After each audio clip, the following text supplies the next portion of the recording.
ఆవిర్భావ దినోత్సవం, 12వ ఆవిర్భావ దినోత్సవం. జనసేన పార్టీ శ్రేణులకు అందరికీ కూడా ఆ రోజు పండుగ వాతావరణం రాష్ట్ర వ్యాప్తంగా నెలకొంటుంది. అటువంటి రోజు పిఠాపురంలో జనసేన ఆవిర్భావ దినోత్సవం లక్షలాది మందితో నిర్వహించడం జరుగుతుంది.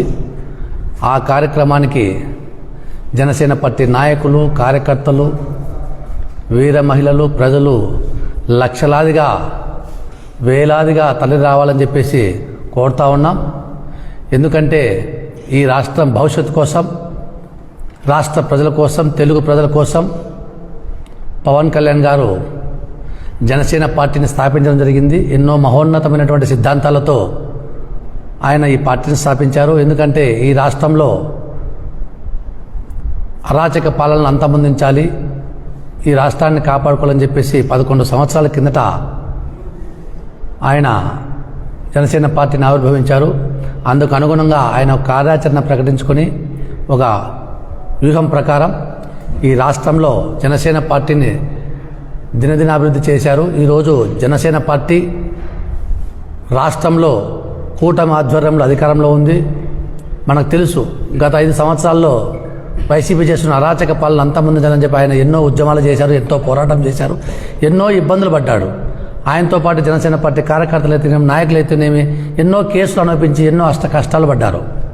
ఆయన అన్నింటినీ జయించుకొని దుష్ట వైసీపీ పాలనను అంతమొందించి అధికారంలోకి వచ్చిన తర్వాత మొట్టమొదటి ఆవిర్భావ సభ.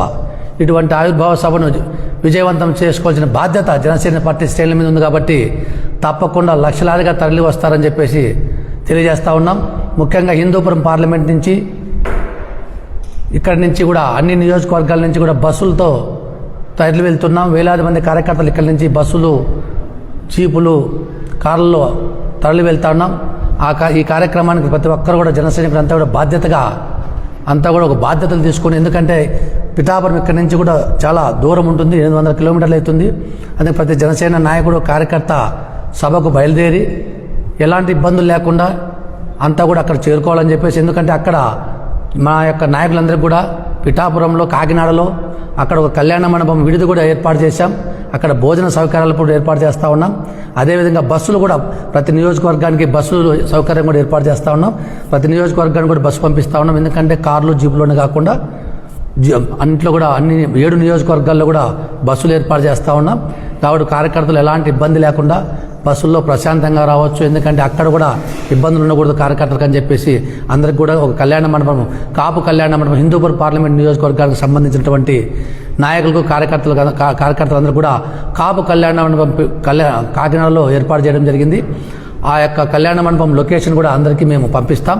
అదేవిధంగా అక్కడ కొందరిని మన వచ్చే వాళ్ళందరూ కూడా భోజన సౌకర్యం కోసం, అక్కడ ఏర్పాట్ల కోసం ముందుగానే కొందరు మనుషులు కూడా మేము పంపిస్తాం. వాళ్ళంతా కూడా రేపటికి అక్కడ చేరుకుంటారు. వారి యొక్క నెంబర్లను కూడా మీకు అందరూ కూడా కార్యకర్తలందరికీ కూడా అందుబాటులో తెస్తాం.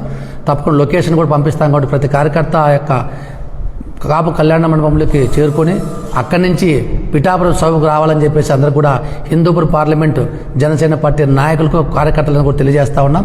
అదేవిధంగా ఈ కార్యక్రమాన్ని దిగ్విజయం చేయాలని చెప్పేసి రాష్ట్ర ప్రజలందరినీ కూడా కోరుకుంటా ఉన్నాం.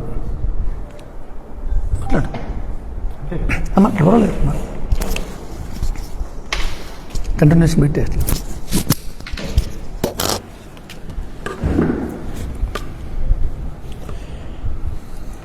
2014 మార్చి 14వ తేదీన మా ఆరాధ్య దేవుడైనటువంటి శ్రీ పవన్ కళ్యాణ్ గారు జనసేన పార్టీని స్థాపించారు. ఈ మార్చి 14 నాటికి 11 సంవత్సరాలు పూర్తి చేసుకొని 12వ సంవత్సరంలోకి అడుగుపెట్టబోతుంది. ఇందుకోసం పిఠాపురంలో భారీ ఎత్తున బహిరంగ సభ ఏర్పాటు చేశారు. అధికారంలోకి వచ్చిన తర్వాత మొదటిసారి జరుగుతున్న సభ కాబట్టి లక్షలాదిగా జనసేన కార్యకర్తలు, జన సైనికులు, వీర మహిళలు తరలివచ్చి ఈ బహిరంగ సభను జయప్రదం చేయవలసిందిగా ప్రతి ఒక్క నాయకుడిని, కార్యకర్తని హిందూపురం పార్లమెంట్ తరపున కోరుతున్నాం. ఎన్నో కష్ట నష్టాలు ఎదుర్కొని, అనేక అవమానాలు ఎదుర్కొని పవన్ కళ్యాణ్ గారు పార్టీని ఈరోజు ఈ స్థాయిలో నిలపడం జరిగింది. మేము ఎంతో బాధ్యతగా ఈ కర్తవ్యాన్ని స్వీకరించి మా వంతుగా హిందూపురం పార్లమెంట్ నుండి ప్రతి నియోజకవర్గం నుండి బస్సులు ఏర్పాటు చేసి కార్యకర్తలను అక్కడికి తీసుకెళ్లే విధంగా ఏర్పాట్లు చేస్తున్నాం. ఇది ప్రతి ఒక్కరూ మన బాధ్యతగా స్వీకరించి ప్రతి ఒక్క కార్యకర్త దీన్ని జయప్రదం చేయవలసిందిగా ఈ సందర్భంగా తెలియజేస్తున్నాను. జై హింద్.